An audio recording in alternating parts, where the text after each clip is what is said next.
Welcome, welcome, welcome. This is September's Deal Clinic Live. Pat Harper of Total Property Group. We have Bruce Mannering of Bond Finance Limited, and we have our residential investor, Tim Saunders. So it's lovely to have you all back with us. We've been away because we've been developing the site.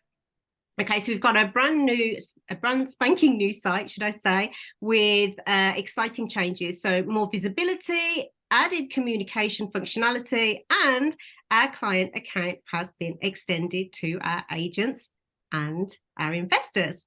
So I'm excited about this Deal Clinic Live. As usual, we have our investors joining us, but never before have we been able to see you all. So it's lovely to see you here with us. Feel free to drop your comments or your questions in the chat box and we will happily address those. Okay, so we are excited to have you here. Now, as usual, this is being recorded. There will be snippets going out to YouTube, to our social medias, which will be the Facebook, the Instagram and such. And the recording will go to our YouTube channel as well. The YouTube channel, we will share the link in the chat box shortly. And feel free to join that, subscribe, like, love, and comment. Okay. So without further ado, I'm just busy here multitasking. I'm loving this. I'm loving my added responsibilities. So what I do want you to do is I always encourage interaction. And the reason that I say that is the more that you ask, the more visibility you have of the deal that is in front of you, the more visibility, the more understanding, the more clarity, and then you're able to make an informed decision. Now, as I mentioned, regarding the questions, feel free to drop those into the comment box. I will keep my eye on that as well. So without further ado, as I mentioned, we have got a brand new website. Okay, it's stillsourcinginvestments.co.uk. Feel free to have a look at that. You can register as an agent or an investor, or even as a Power Team member. Okay, so enough of that though. I'm sure you want to hear from our agent of the month, Pat Harper. So I'm going to go and give you a little bit of a brief about Pat, and then I'm going to do our usual video bio. So Pat is actually Pat is the founder of Total Property Group. He is a UK-based sourcing agent, and they actually help with the whole process from finding the property to redeveloping it, to putting it out there, advertising it, selling it, and actually helping you let that property as well. Now, they specialize in Liverpool, but also surrounding areas. And the thing that we love about Pat, we'll be honest, is that he really helps those who are time poor. So he was an investor himself, and he's taken the knowledge that he used for himself to help those have their own investment success as well. Deals with various strategies, but he knows the places to invest and will steer you clear of where not to. Okay, so without further ado, I am going to share my screen. Bear with me, you all know my tech abilities by now. So let me share Pat.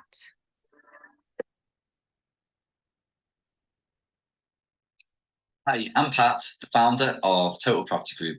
With over 10 years of experience in building my own portfolio, I started this company to help others secure their financial future through smart property investing.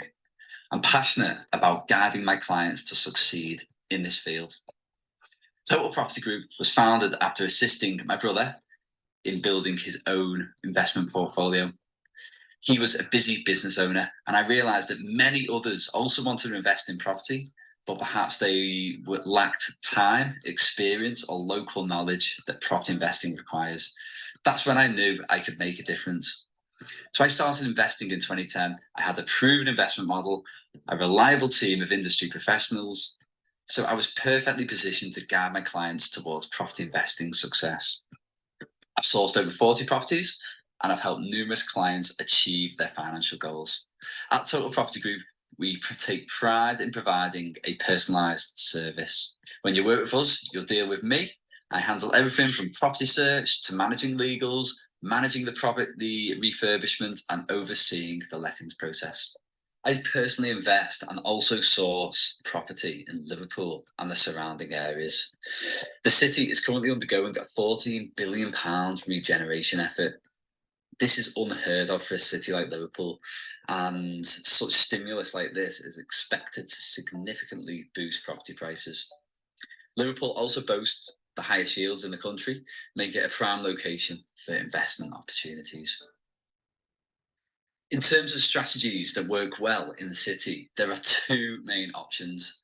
You've got buy-to-let, renting out to long-term tenants, or serviced accommodation, which is renting out on a short-term basis, and it's also known as Airbnb. So buy-to-let is particularly successful in the city due to its high gross yields that we get here. The rental market is currently booming, rents are continuously rising, and it provides a stable income stream for investors. And if you've got a little bit more funds to invest from the outset, service accommodation is also a viable option, and it offers an even higher cash flow. In terms of numbers which you can expect when you invest in Liverpool, well, with buy-to-lets, you can expect between 7 and 8% gross yield, which makes it a really attractive investment option. If you go for Airbnb properties, you can expect a higher income compared to that of buy-to-let. As a rule of thumb, your income from an Airbnb can be double that of a standard buy-to-let, although we must bear in mind that the initial outlay will be slightly higher. So I hope you've enjoyed this presentation, and my name's Pat from Total Property Group, and I look forward to chatting with you one day.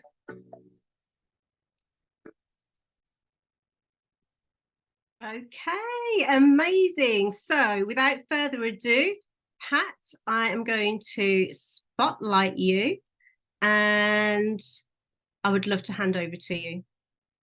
Fantastic. Thank you very much, Bonnie. And it's great to be here today. And I think I've just shared my screen. Can you see it? Yes, I can. Yeah, fantastic. Yeah. So obviously that was quite a comprehensive intro. So what I'm going to do today is do a quick intro about myself and how I might be able to help you. And then we're going to go into a virtual tour of Liverpool, showing the regeneration areas. And then following that, we can look at some live deals. Does that sound good? Good. Yes. Thank you. Okay, excellent. Yeah. So yeah, as I briefly mentioned, I started investing in 2010. Back then, I had literally no idea what I was doing. But I got a bug for property investing, and I realised quickly I needed to build a really good team around me.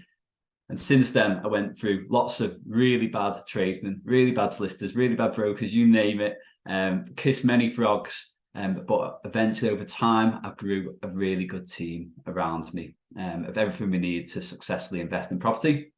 And now, obviously, my clients lean on that team as well. I've helped quite a few clients. We source our properties from off-market, also on-market property sourcing. So many deals come from us in different ways. Some come from landlords looking to sell as well, from networking. And so there's a few pictures of me presenting to other investors. And there's one of me meeting clients. Not every day we meet our clients, because it all seems to be online video calls nowadays. But when we do meet our clients, it's absolutely fantastic. Really enjoy that. So how it works. So if you're interested in working with me, it'd be great to jump on a call. We can discuss what you're looking to achieve, your goals, and how I might be able to help you. And it's a fully hands-free service. So we help you with the sourcing, move you through the whole purchasing phase, chasing the agents, the vendors, the solicitors, making sure everyone's doing what they should be doing. And of course, the refurbishment. So I project manage the refurbishment. I've got all the trades, pull them in, and manage that process for you. I also oversee the lettings process and move you through that stage. And obviously, I'm not going anywhere. I've been investing since 2010. So if you ever want to chat, catch up, I'm always there as well. Briefly mentioned there about Liverpool and all the regeneration, which we'll go through in more depth on the virtual tour. But some more reasons why Liverpool is absolutely fantastic place to invest at the moment. It's consistently listed as one of the strongest, highest growth areas in the north, and that's it within the northwest by Savills. And that continues to look like the same over the next 5 to 10 years. As I mentioned, we've got the highest gross yields out of all the UK major cities, which means you've got a low purchase price compared to a high rental income, which means more money in your pocket at the end of each month, which is really important, especially because of the rising interest rates at the moment. Population growth, that's really steady at the moment. That's looking to increase over the next 10 years, and that's due to the regeneration. Just to touch on why regeneration is really important for property investors like you and I. When we get a stimulus to an area, it creates more jobs, it makes the area more desirable, more people move to the area. There's never enough housing, supply and demand play out, property prices go up. So that's why regeneration, population growth is really important for property investing. And what makes Liverpool also unique is the amazing history. As you might be able to tell from this end picture, I'm a Liverpool Football Club fan. There's also another football club in the city called Everton. Nearly got relegated last season, but managed to cling on somehow. But they've actually invested nearly £1 billion in their brand new stadium, which kicked off one of the largest regeneration projects in Europe. I'll show you a bit more about that in a moment. The Beatles, obviously, we've got history in music. The Beatles, the birthplace of the Beatles is Liverpool. So yeah, that's an overview of the city. And now I will go to the virtual tour. So I thought it was probably to start off, this is the UK, as I'm sure everyone's aware. So we zoom in to where Liverpool is. You can see it's like right in the middle of the UK, which makes it a really good place to kind of get to anywhere, really, because it's right in the middle. But as we zoom in, I've created this interactive map, which shows the regeneration areas in Liverpool. So each one of these red spots and areas is a regeneration area. There's actually a few more that could be added, but these are the main ones. So this is the River Mersey. This side of the city is what we call Liverpool, and this side is what we call Wirral. So this side has got the L postcodes, and this is the one that I focus on. So the biggest this is Everton's football club here. So it's the Bramley Moore EFC Stadium. They're spending nearly £1 billion on that. And that kind of started this whole, so you see this like rectangular area here, this Liverpool Waters regeneration effort. So see if you can kind of zoom into that picture there. It's going to look, the whole dock front is getting regenerated. So we've got lots of abandoned warehouses in the city, been abandoned for like 150 years. It's all going to get regenerated. And you can see this at the moment, if you can see where my cursor is, this is the city centre here. So you can almost see the city centre is going to expand up there. So it's really exciting times for the city. So as we move around the city, I'll show you a few more regeneration areas quickly. We've got, obviously, if we're talking about football stadium, here's the main one. So our Liverpool Football Club owners have invested £260 million in the stadium, rebuilding it. And there's rumours of around this Anfield Stadium, there's more rumours of more regeneration, more retail, potentially a hotel, which is going to do absolute wonders for this area, because this area is like a typical buy-to-let area. You've got L4, L6, lots of 2 and 3 bed terrace there. Actually, one of my deals is in L4. So lots of opportunities. And if people are investing this amount of money in the city, these guys they don't just throw money around. They know what they're doing with money. And if they're investing it in the city, then you know that it's going to be they're going to want to see a return on their investment. So I think it's really, really good sign for the city. So the L4 I mentioned is a good investment area. As we go up a little bit higher here, we've got L20, which is Bootle area. And you can see kind of like the city centre is expanding up toward this Bootle area. And again, there's lots, this is a really good buy-to-let area, lots of 2 and 3 bed terrace tiers, high yielding properties. And that's quite a cool little project there that they're planning. It's a £14 million regeneration on the Bootle Strand canal side. So the plan there is they're going to build like this outdoor garden eatery area. And on match days, Everton Football Club match days, that is, they're going to run these canal shuttle buses almost that go down the canal all the way to the stadium there, which I thought was quite a cool idea. So yeah, that's kind of like, obviously there's lots of other regenerations areas in the city. I could talk about it all day long, but I think they're the main points that I would like to talk about right now, Bonnie. That's amazing. Thank you so much, Pat. So I think I'm sure I'm going to be speaking on behalf of all our viewers and those watching on the replay. We would love to see your first deal, Pat. Oh, my first deal, right? Okay. Are you ready to show that, or was there something else that you were? Yeah, my first deal, that's absolutely fine. I wasn't expecting you to ask that, but my first deal was actually slightly out of Liverpool. It was in Great Sankey in Warrington area, which is around here. And that was so we got that from leafleting. So we do, as I mentioned, we do lots of off-market we could do lots of off-market marketing, and that was from leafleting that one, and that was in the Great Sankey area, and it was yeah, they just wanted to sell fast, and we got a deal there, and it was a 3-bed terrace, and we did a bit of refurbish on it, got it rented out. So that was there. It was a long time ago now. Amazing. So that just shows, it just highlights again, Pat, that how knowledgeable you are of the Liverpool area.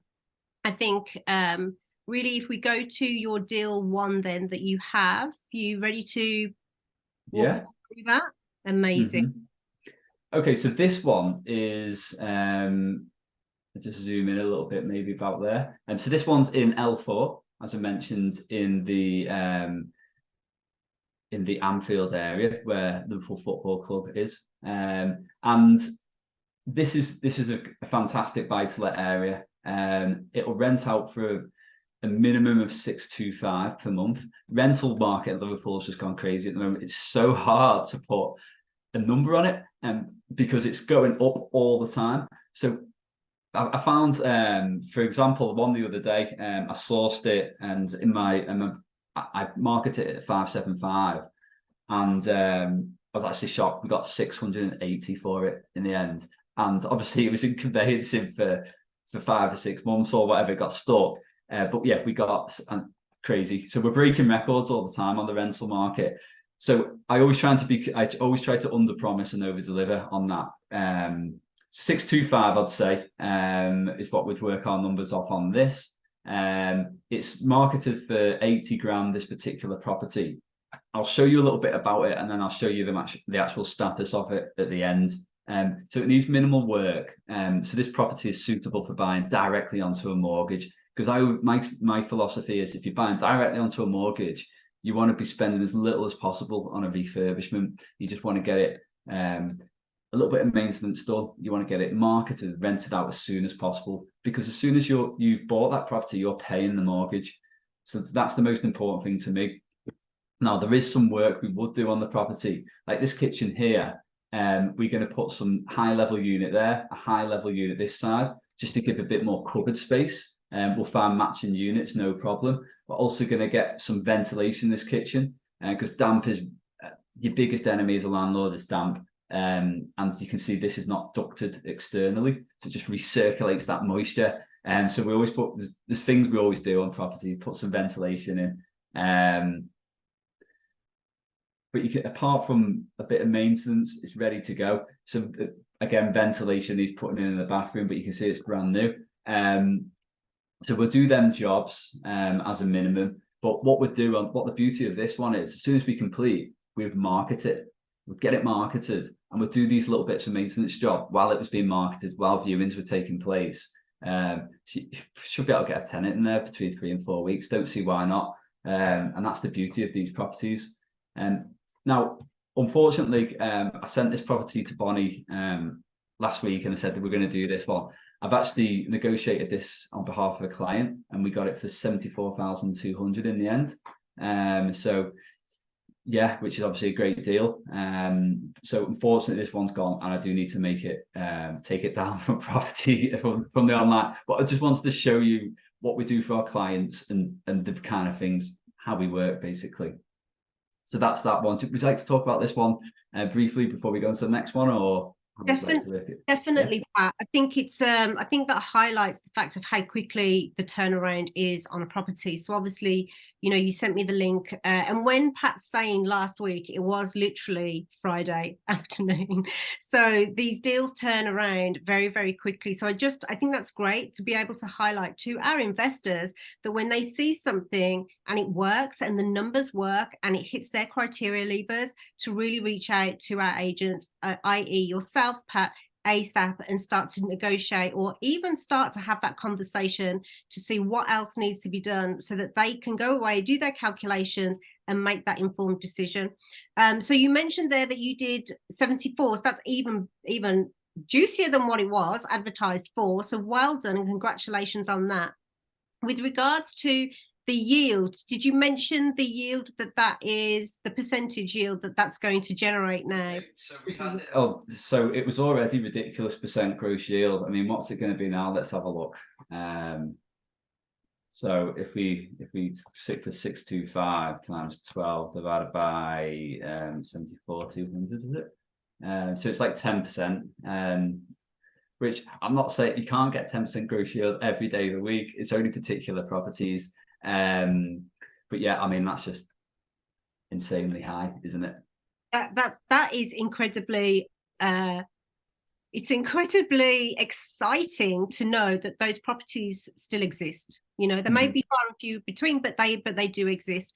What I'd love to do, Pat, is actually bring in Bruce on this and just see, Bruce, if you have anything to share with regards to this deal, and potentially what we could use as those of us who are investing. What product out there from a mortgage perspective could we access, whether we be UK residents or overseas nationals? Okay, I've got a little bit of a presentation. Shall I run through that, Bonnie? Yes, that would be fine. And just you know, this is just a reminder, because we've been away for so long. Bruce Mannering is from Bond Finance Limited, and the completely independent broker, and have access to the whole market purely because Bruce has been in this game for a long time. He's built up really strong relationships with key lenders that give them access to the highest levels that aren't normally available to others in the industry. So which is why we love having Bruce on the show, because he really is able to show and highlight the best product for you as investors. So with that, Bruce, over to you. Okay, excellent. So welcome everybody. I've got a brief presentation about bond finance. I'm also going to touch on, if you're an overseas investor, because I know we do a lot of overseas buyers. I'm also going to touch on UK interest rates and also the products in the marketplace. So, bond finance. So I'm going to touch on a bit about us, what lenders are looking for if you're a foreign national buying in the UK, what interest rates are and what's the outlook for interest rates going forward, current rates for foreign nationals and UK nationals if you are a first-time buyer. Now, if you're not a first-time buyer, I do have other products available, but I just want to give you a flavour of what current rates are there available. So, bond finance, I started back in 2004 with my business partner, Dan Newbury. And we've basically got two departments. We've got a residential buy-to-let department and we've got a commercial department. So we can basically cover off all your requirements. We're FCA regulated and founding members of the NACFB. You want a broker with these accreditations. And that's us and our little merry band of men and ladies. We are based in the city of London, but I spend my time between Brisbane and London because we do a lot out of Singapore and Hong Kong. And I'm currently in sunny Brisbane this month. I should be back in the UK next month. So what if you're a foreign national and you're looking to buy one of Pat's properties, what is a lender looking for? So what they're looking for is good income. They're looking for UK landlord experience and some sort of credit profile in the UK. Now, most overseas investors don't have this for their first deal, but we can still help. Generally, you're looking at loans capped at 65 to 70% for your first investment, but then if you're overseas nationals, we can get 75%. And the great thing about investing in the UK, if you're from overseas, is that they basically look on the rental income of the property, not your personal income, like they do in Hong Kong, Singapore, Dubai, and the rest of Europe. So, interest rates. What is going on with interest rates? So it's all down to inflation. Inflation drives the interest rates, and that's why we're seeing a massive increase. And this is why we should be looking at properties like Pat's offering with high yielding. High yielding is the way forward for probably 2023 and 2024, just to cover off the increased cost. And when the interest rates start coming down, you're then going to start seeing capital growth. So the good news is consumer price index has dropped down to 6.4% now, which is brilliant. It was up at 11%. And all that upward pressure of interest rates is causing the Bank of England to push the rates up. But now we're seeing light at the end of the tunnel, little green shoots that potentially Bank of England may not go up much further. And this is seen in the predictions from Statista, which is a large economical data company, and they predict that interest rates is going to come down to 2.4, just below 2% next year. Now, if inflation comes down below 2%, Bank of England will drop rates. The trouble is, we're not seeing it currently in the current swap rates. Now, swap rates is what banks borrow from each other over a certain period. And what we're seeing is the swap rates are still stubbornly high, even though that they predict that inflation will drop down below 2% from 2004, the markets are not showing it in this data. So what I'm hoping, September the 20th is the key date, is the next CPI data. If that starts with a 5, good news, interest rates are going to start coming down. So that's my little touch on interest rates and CPI and where I see things are happening. So it's actually a good time to buy before everything starts getting more and more expensive, as in the property deals. Now, mortgage products. Let's touch on mortgage products. Now, if you're an overseas buyer and you're looking to buy Pat's first property at 80,000 and you do not have a credit profile in the UK, Octopus would be my lender of choice. It's a great credit builder. You don't have to have, you can be a first-time buyer, and this is a 2-year loan at a fixed rate of 7.25%. So with Pat's rent coming in at 10%, you can easily cover this off. And it starts building your credit profile in the UK. And after 2 years, you can look to remortgage at a higher loan to value. Their minimum loan's 50,000, so it's perfect for an £80,000 purchase. And they're quite quick and efficient. All you have to do if you're an overseas buyer is own your own property overseas. That's it. Now, if you're a UK national looking to buy one of Pat's properties, Kent Reliance, and if you're a first-time buyer and you don't have £25,000 worth of income, Kent Reliance will still lend to you. And these are the rates which are basically, Kent Reliance is the benchmark. They're like middle of the road. They're not the cheapest, they're not the most expensive, but they're one of the most flexible lenders out there. But what you can see is that lenders are increasing their fees. They're increasing their fees and dropping the interest rates. So what you're actually doing is paying the same, but by dropping the interest rates, it's making things more affordable. Now, if we look at a typical 5-year rate, this is the sort of typical deal in the market, 6.49% with a 2% arrangement fee. The foreign national rate was only 7.25%. So it's only 0.75% higher if you're living overseas, which is good news. But as you can see, Kent Reliance actually offers a slightly lower rate with a 3% fee, an even slightly slower rate with a 5% fee, and a really, really low rate, which is below Bank of England, but it comes with a 7% fee. So what we're seeing is lenders, so they can still lend money out the door at these interest rates, they are decreasing their interest and upping their fees. And if you look at the cost over 2 years, these loans actually work out all the same price over 2 or 5 years, because they're just balancing, they're robbing from Paul to give to Peter. So that's my little overview of interest rates in the marketplace. And if anybody's got any questions, or if they want to contact me, this is my contact details, which obviously I'm more than happy to field any questions that come my way. That's me done, Bonnie, as for a little snapshot.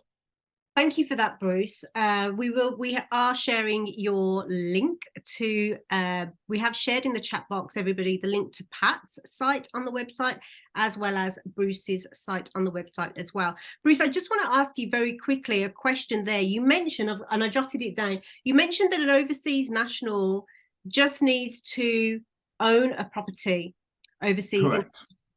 What if we are only renting a property overseas? Can we still purchase property in the UK? You can, but I need to use different lenders.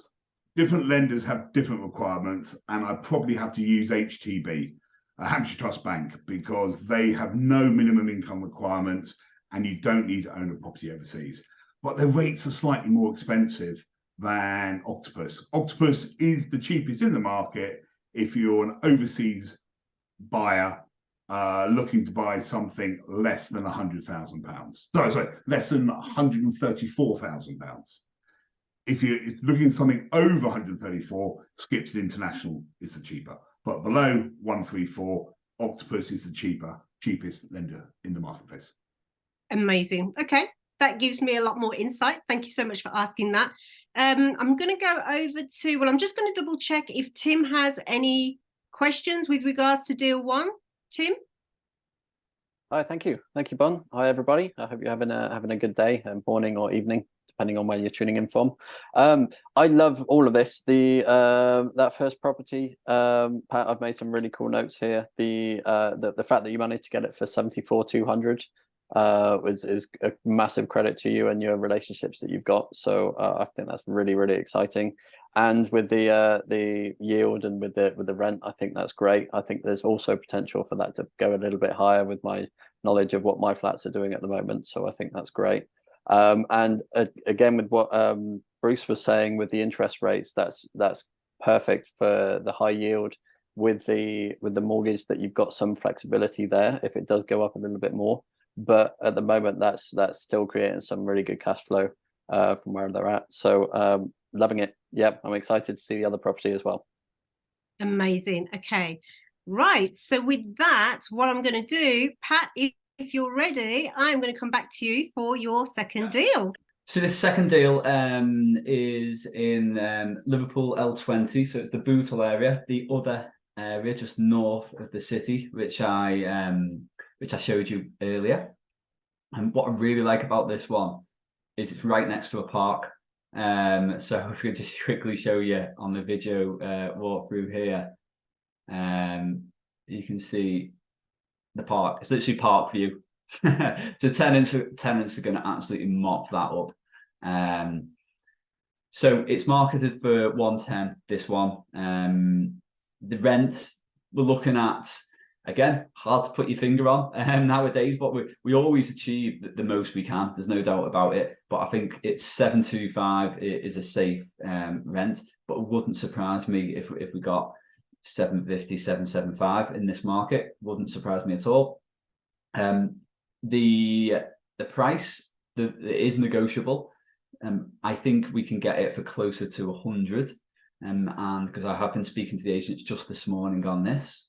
And what I really like about this property is the done up value. So when we look at the comparables for this property, you're looking at around 120 done up value, and it needs minimal work. Again, just let me show you through. So it's got an owner occupied at the moment, so it's likely we're going to have to redecorate the property before we rent it out. But you can see the condition is actually pretty good. The flooring, absolutely fine. The kitchen's great. Just the redeck, get some ventilation in there. Bit of a redecoration, make it all nice and neutral, because that's what tenants love. The bathroom's fine, probably just give it a good clean and a re-silicone. The boiler works, the electrics are fine. It's got a modern consumer unit, as you can see. Doesn't need a rewire. And what we also do, when we get the property into conveyancing, we always ask, as part of my service, is I always make sure we get the gas safe in EICR. Now they're not legal requirements, and solicitors will never say to you, "Oh, make sure you do this," because that's just not their job. But that's something that we always get. Now, 9 times out of 10, the seller provides these, and if they don't, then I personally think it's worth getting them done and paying for them to be done before you complete, because it makes sure your electrics and boiler are working properly. So obviously in the yard, it's a bit of a mess, but it doesn't take much to clean it up. We're just going to panel that left-hand side, get some timber panels over that. That'll look lovely. And on the other side, it's just a matter of giving it a lick of paint, the rest of the yard, and give it a good jet wash. It'll look lovely out there by the time we're finished. I think I probably covered. Oh yeah, so it's pretty close to the station. So it's 10 to 15 minute drive as the crow flies to the city centre. It's less than half a mile to the nearest train station, and that takes you into Liverpool city centre within 13 minutes as soon as you jump on that train. And it's got some really good schools nearby. So you've got 2 schools that are Ofsted rated outstanding, and 12 schools that are Ofsted rated as good, and that's within a mile of the property. So that also makes it really attractive to families. And I really like getting families in my buy-to-lets, because if you give them a nice home to live in, the kids go to local school, the mum and dad work locally, why would they ever move? And that's what you want. You want them to stay there forever, because it means that every time someone moves out, you've got a rental void period, and you might need to give it a lick of paint between, so you're spending money. So it's the longer you can get your tenants to stay, the better. And that's why I like families. So if you give them somewhere nice to live, you've got good schools nearby, like this one has, that's the dream. So I think I probably covered everything about this property. Bonnie, have you got any questions? Yeah, I love that. So for you, is that your strategy, that when you're looking for something for yourself, Pat, you're looking for that long-term let, whereby it's for, as you mentioned, you know, those schools are really good grades, by the way, really good ratings. So you're looking for somewhere where a couple of children, probably youngish, that can go through infant school through to senior, and by that time you've probably had at least 10, 15 years rent potentially from that property from one family.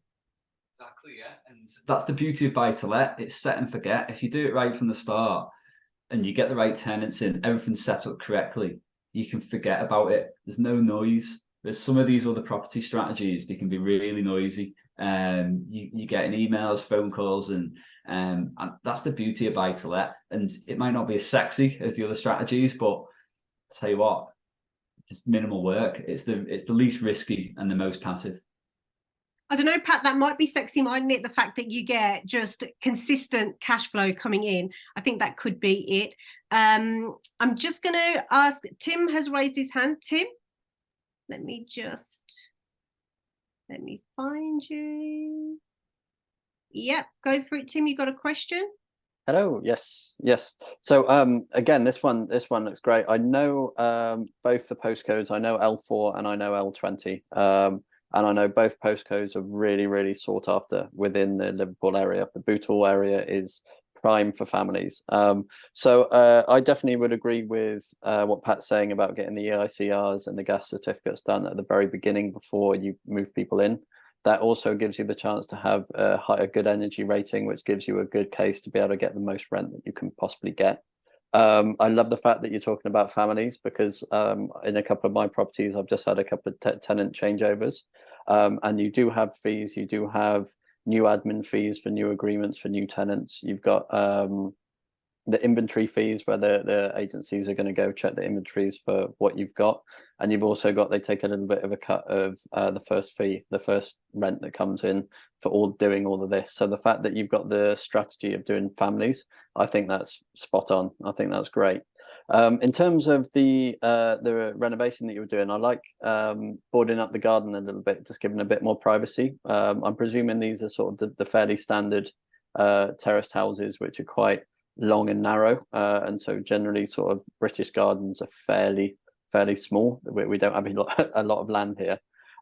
So would you be doing any extra cupboards and things in the kitchen, or is that looking pretty good? Are you happy with that at the moment? And the extraction fans and things, is that something you'd be looking at doing as well?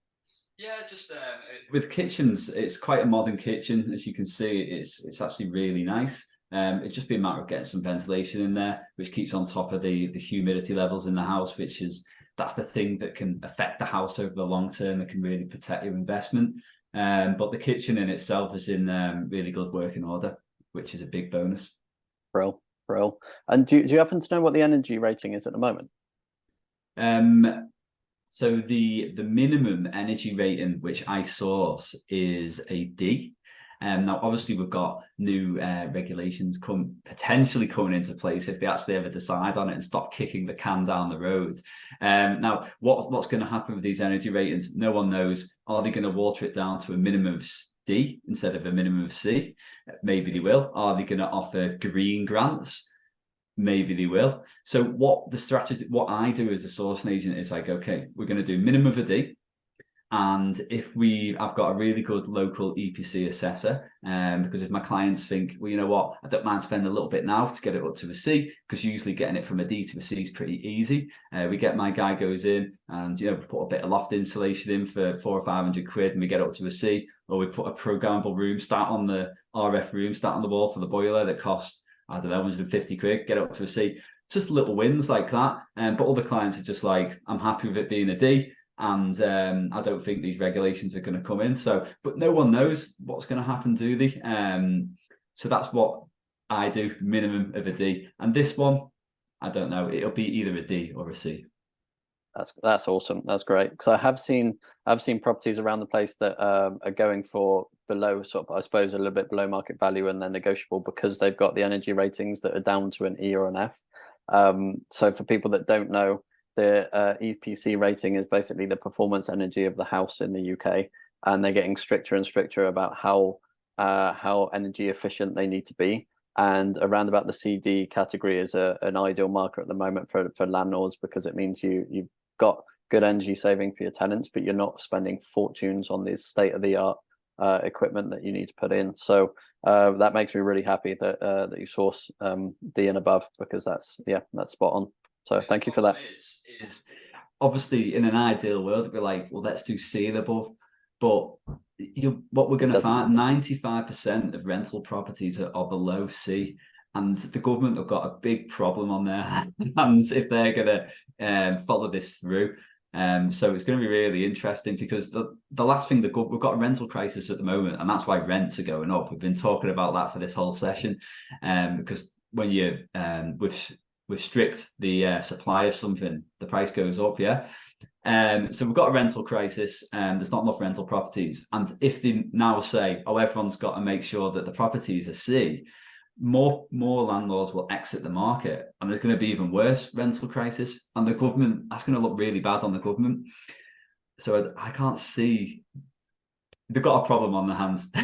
So it'll be interesting to see what happens. I agree. I think you're spot on with exactly where you're going at the moment with these, because it is a case that it's almost impossible for them to be able to do it. And so also for people, the reason why the rents are sky high at the moment, it's such a strong rental market at the moment, especially for buy-to-lets, because people can't afford themselves to get onto the property market because of these interest rates that are higher at the moment. So for us landlords to be able to find the buy-to-lets with these higher yields, it puts us in a really strong position to be able to get the rent that we need, and with a lot of wiggle room as well, because people simply can't afford the mortgage payments at the moment, which is why the property market's stagnating, which is all part of the process which Bruce will go into. But no, thank you for this, Pat. I really like these, and especially with the minimal work. Have you got a budget for the renovation on this one? Yeah, I think it's around 5. Let's have a look. Does it say here? It should do. Yeah, renovation cost 5250. So that's worst case scenario. I'd imagine we can bring it in for less than that. But yeah, we always keep our refurbs to a minimum. Well, good to know. Thank you very much. Back to you, Bon. Thank you so much, Pat. I just want to just come to that, because actually when you were flicking through the pictures and the images, to me they look like walking condition, right? So I know that you were talking about doing a little bit up here and there. So is that something, I know that we as agents, we want to do it up as lovely as possible, but if an investor says, let's just go with as is, how much impact will that have on the rental income? Like what is it that it would drop to if they actually just rented it out as it is? Yeah, it's a good question. So you could just say, you know what, I don't want to spend a penny on it. I just want to make sure it's got a gas safe and an EICR done.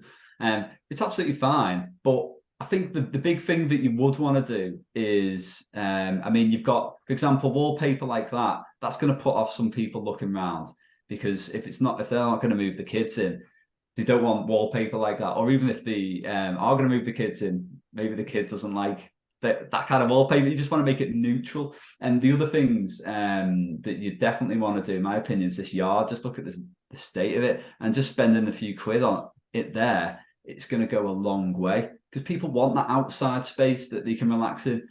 Can't relax in that at the moment. So it does make a difference to the rental, definitely. I agree. So really that initial outset of the 5K that you just mentioned will actually add so much more value, and the family will probably stay there for longer, because everything is that walking condition that we talk about. You're going to get less issues. So, for example, putting the ventilation in the kitchen, in the bathroom, then you're not going to get that build up of moisture, the issues with damp, and then that's your worst enemy as a landlord. So you just do these things at the start, and then you can forget about it forever. Yeah, brilliant. Thank you so much. Okay, so Bruce, I saw that you had your hand raised first. I'm just going to come to you. What would you like to ask? No, it's just that this property is completely in a rentable state, and it's nice to see that the work is being proposed. It's just being sort of future proofing, and the nice thing is we can get a buy-to-let funding on it now without going through any sort of expensive refurb funding at all. And I think in its current condition, a surveyor will just sign it off. It's all good to go now. But all these little extra tweaks being done, you're just future-proofing. I like that a lot. Fantastic. Thank you so much, Bruce. Okay, Tim, I can see this is such valuable content and information. Tim, what would you like to add to that? Thank you, Bon. We've just had a question come in from Dan. Pat, are you able to talk a little bit about the Airbnb potential for both of these areas and these properties, and where that might sit? And also Dan's asked whether there's any particular no-go areas. Maybe that's better a conversation that you have more directly with him, but over to you. Okay, so in terms of Airbnb, so property 1 in L4, let's flip back to it quickly. So this, in terms of Airbnb potential, yes, you could, the actual area works for Airbnb, but I wouldn't put this property on Airbnb because it's a 2-bed. So I would, for Airbnb as a minimum, I would want 3 bedrooms upstairs, plus I would want a dining room downstairs that is separated from, or should I say a lounge downstairs, which is separated from like kitchen diner, because that means then you've got 3 bedrooms upstairs and an extra bedroom downstairs that you could either have it as a bedroom or have a sofa bed in there, and it could be a bedroom, because that increases your income. With a property like this, you're literally restricted to 2 beds on Airbnb. So I don't think it would be worth the extra hassle. I don't think the extra income would be worth it. As I think I'd definitely put that on a buy to let. But the actually area in itself works because it's in L4 near the Liverpool Football Club Stadium, 10-minute drive to the city centre, fine. And people do operate Airbnb in them areas. The other one, L20. So L20 is more of a family area, and I don't think Airbnb is quite as good there. Yes, it's still close to the city centre, but it doesn't have like the local stadium, which kind of boosts the sales, if you like, for people booking it, and I think there's better areas for Airbnb. So if I was going to do the Airbnb, I'll stick around maybe the L4, L6 area, maybe L13 area. But also what would do even better is if you go to kind of like the more prosperous areas. So if you go to like South Liverpool, where you've got Allerton Ways, for example, and maybe Wavertree, where they're there's a bit more money there, and you can offer a bit of a nicer experience to the people that book them properties. But then again, your initial outlay is going to be higher. So it all depends on how much money you've got to spend at the start. I suppose it is the crucial factor in picking your location. Superb, thank you. And there was another part of that question as well, wasn't there? What was the other part of the question?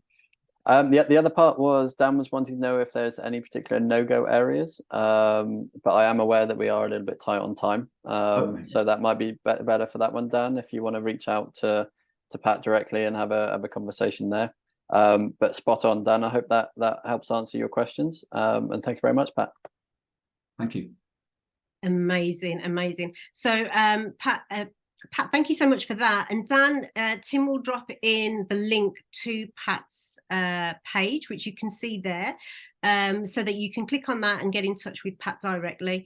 I just want to ask, I'm very conscious of time, but I just want to ask a couple of questions. So Bruce, with regards to buy-to-lets for investors, is there any nuances, anything that particular that they need to consider before they actually get in contact with the agent and really come to you? Is there something that they need to be doing? Is there a process? Is there a step-by-step, what's step 1, step 2, step 3 for those it's always good to prepare yourself when you're looking to invest in any sort of property, and just get your file up to date with your broker. Make sure, and big news, we're now in September. If you're self-employed and a UK national, you need to start getting your tax return done for 2022, 2023. Because all the lenders are now asking for that, because the 21-22 is now more than 18 months out of date. So if you are self-employed, get your tax return done. I know it doesn't have to be done until January. That's the last date you have to submit it. But get the front of the game, get your tax affairs submitted, because if you are self-employed, lots of lenders are now requesting that. So just get everything prepared. Get your bank statements lined up. Get your ID, proof of address, all in one file, so that you can then, so you're not hunting and searching for it. So when your broker is asking for this information, you can act quickly. It's not the lenders these days are being slow. It's more the solicitors. So as information requests come in, just turn them around as quickly as you can. Amazing. Thank you so much. I really appreciate you sharing that. I think it's important that we as as investors know the best way forward so that we maximize time and minimize delays.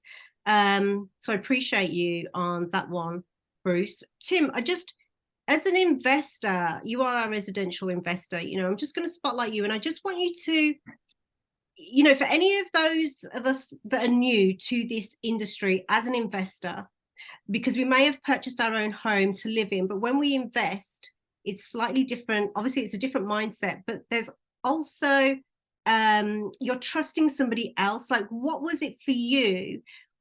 What really put your mind at rest when you first started to invest and you were working with new agents? What was that thing that was your concern? What gave you peace of mind?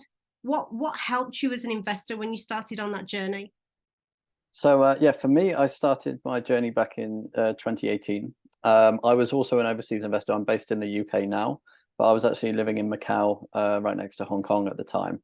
And for me, the difficult part was to be able to trust the team around me. So obviously, Pat's got an amazing team. But the idea of moving my funds on over to people where I didn't quite know what was going on and where they were going. And so actually my first property that I bought was with Sourcing Investments back in 2018. And the client account that Sourcing Investments have was the crux of basically me going, I can transfer this money into the client account, which I believe, if it's still the case, is it's a ring-fenced, insurance-backed and completely third-party bank account, so that I put my sourcing fee into that bank account, and then I could trust the sourcer to go off and do the work, complete the property, make sure they're doing the surveys and things, without the worry that the sourcer is going to run away with my money. So that was a big one for me. And I believe the Sourcing Investments client account still is the case, and it's opened up to people that are outside of Sourcing Investments as well. So it's basically just peace of mind for that, because it is a good sum of money that you give to someone to say, right, you've shown me this property, it all looks great, but I've never met you in person. And this is the world now, isn't it? We're all on Zoom, we're all working virtually. So that peace of mind. And also I found that the sourcer wanted to work with me in a much more relaxed way, because they also knew that I'd paid them. They also knew that the money was sitting there ready for them. And it wasn't like I was suddenly going to back out and say, right, you've done all this work, but actually I've changed my mind. That's not the case. So it means that they actually were willing to go the extra mile for me, and they were going to do the extra surveys. They were going to do the extra visits. If I was requesting a video, they would do that because they knew that the money was sitting there ready for the deal to complete. So that, for me, that was the big one. Amazing. I actually didn't know that your first investment was with Sourcing Investments. So thank you for sharing that. I did not know that. You learn something new every single day.